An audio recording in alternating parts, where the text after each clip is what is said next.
Comment tu décrirais ta façon de communiquer avec tes proches?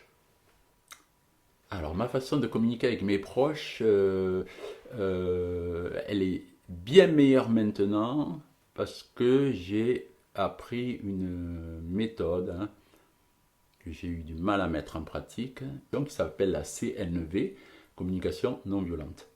Voilà, dans laquelle on apprend à exprimer plutôt son ressenti, à parler de soi plutôt que de parler sur l'autre, hein. J'ai eu beaucoup de mal parce que vu que je viens d'une famille où c'était vraiment l'inverse et que ça communiquait, enfin ça incommuniquait, je dirais, c'était tout à l'envers, tu vois. Donc ça a amené beaucoup de conflits parce que forcément les gens ne s'exprimaient pas vraiment, ils parlaient pas vraiment d'eux et en fait il y avait beaucoup de souffrance et il l'a reporté sur l'autre, en fait bon. Et ça je l'ai tellement vu, j'ai tellement souffert de ça que vu que moi, ma nature, elle est quand même tranquille et paisible, à un moment donné, j'ai cherché quelque chose qui me rapproche de ça. Et quand j'ai découvert ça, d'abord quand j'ai fait les stages, j'ai pleuré. J'ai dit franchement, j'ai pleuré. Quand elle me disait, voilà, exprime-toi normalement, et maintenant, on va regarder de quelle façon on peut s'exprimer. En voyant la différence, je pleurais. Je me disais, mais non, c'est pas possible, quoi. C'est pas possible. Parce que je pleurais, parce que je me rendais compte à quel point je communiquais pas bien, quoi. Et je communiquais, c'était violent en fait ma façon de communiquer. Même avec toute la bienveillance que je voulais avoir, même avec tout l'amour que je voulais avoir, même avec tout le calme que je voulais avoir. Non, en fait, j'étais conditionné d'une certaine façon. Donc, je me suis dit, bon là, il y a un vrai travail à faire à ce niveau-là.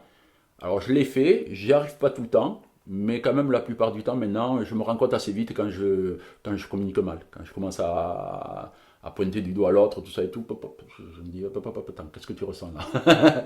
Parle-lui plutôt de ce que toi tu ressens, et comme ça tu lui indiques ce qui se passe chez elle, ce qu'elle a fait, ce qu'elle a déclenché en fait. Moi ça m'appartient, elle ça lui appartient, mais parle-lui plutôt de ça, parce que sinon elle va pas comprendre en fait. Et ça va mieux. Ça y est, on commence à être sur le bon chemin de la communication, quoi. Tu vois, ça n'empêche pas, comme ils disent, si tu veux, tu n'es pas là en train de dire il faut pas qu'il y ait de conflit. En fait, je dirais le postulat, c'est de dire euh, on n'est pas d'accord. Mais on va être d'accord de ne pas être d'accord. C'est-à-dire, on ne va pas mettre en conflit de plus. On n'est pas d'accord, on n'est pas d'accord. Donc, moi, dans un premier temps, je vais exprimer mon histoire.